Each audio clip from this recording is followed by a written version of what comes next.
Hey, welcome to TV Show Recap and Makeup Tuesday. I'm Rachel Lee, and every Tuesday and Thursday I am here talking about a popular TV show and doing my makeup. If you love watching TV and you love makeup, don't forget to hit that subscribe button. Today I'm talking about Netflix series Ginny and Georgia, Season 1, Episode 3, Next Level Rich People Shit. So far, I still feel like this show is a bit predictable. I also feel like I'm not the target audience for this. It is still, however, a good show after this episode. This episode kind of was much better than the last two and was a turning point for me, so I enjoyed it. There are still, however, parts about this show that I both like and dislike, so if you stick around, you'll get to hear my thoughts on both.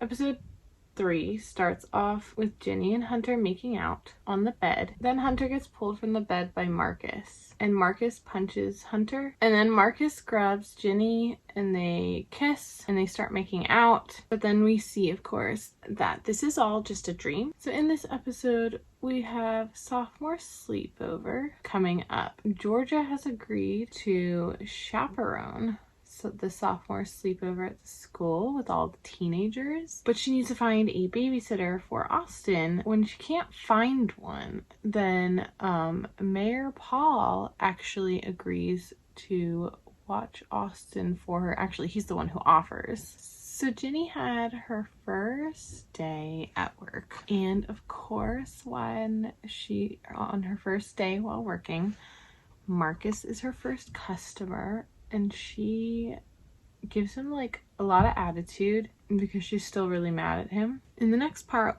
we see Abby, Ginny's friend, and Ginny, Max, and Nora's friend Abby, and she is at home and her parents are fighting. So she closes her bedroom door, but then we see her looking at herself in the mirror, and she is pulling at her thigh skin, and then she duct tapes it shut so that she can make her legs look thinner, which just adds, another thing into the storyline. Now we have, and these are all very important things to be talking about, but now we've got body dysmorphia added in.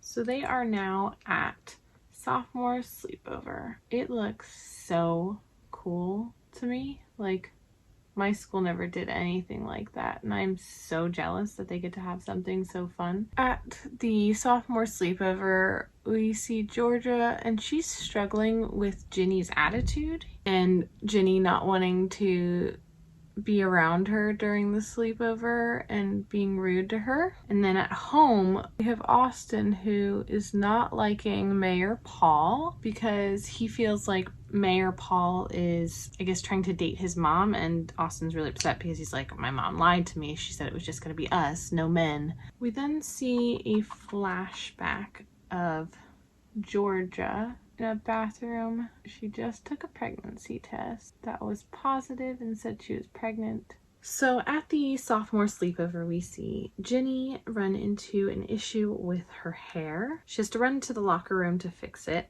And while she's in there, she runs into Marcus. And Marcus is in there, smoking weed like always. And they're in there chatting for a little bit. And then they're in there talking, and they get like super close and vulnerable to each other. And he starts to open up to her a little bit and tell her about his best friend who died the year before, which his mom kind of started talking about earlier in the episode. And he said his friend died from cancer, and so we start to see a little bit more about why he is kind of the way he is. So while that is happening, we see Max out in the hallway with her friend. She kisses Riley, but Riley tells her that she's straight. Max gets really upset. And then we see Georgia stealing money at the sleepover.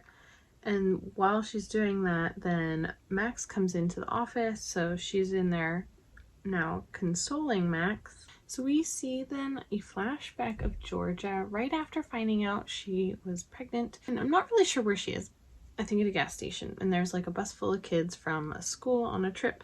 And the one offers her some of his sandwich, So she's sitting down talking to him, and he's wearing a shirt that says Wellsbury High. And so they're talking, and he says his name is Joe. And then while they're talking, I'm sitting there and I'm like, wait, is this Joe from the cafe? And I think it is. I think they kind of hint at that later in the episode. So back at the house, the mayor's still there with Austin. Austin's asleep, and the mayor wakes up and he starts cleaning up, knowing that the girls are going to be home soon. And all while he's cleaning up, we see him like move some papers to clean, and that's where he sees there are 2 credit cards there, but they're in Austin's name. So this is where it seems like he gets a little suspicious of Georgia now, wondering why there are credit cards in her son's name, who's definitely not old enough to have credit cards. So everyone's leaving the sophomore sleepover. Hunter and Ginny and everyone are outside, and Hunter pulls her aside in front of everyone and asks if she wants to be his girlfriend. And we also see Marcus is sitting there watching all of this too, and he looks a bit jealous. Better step up your game, Marcus.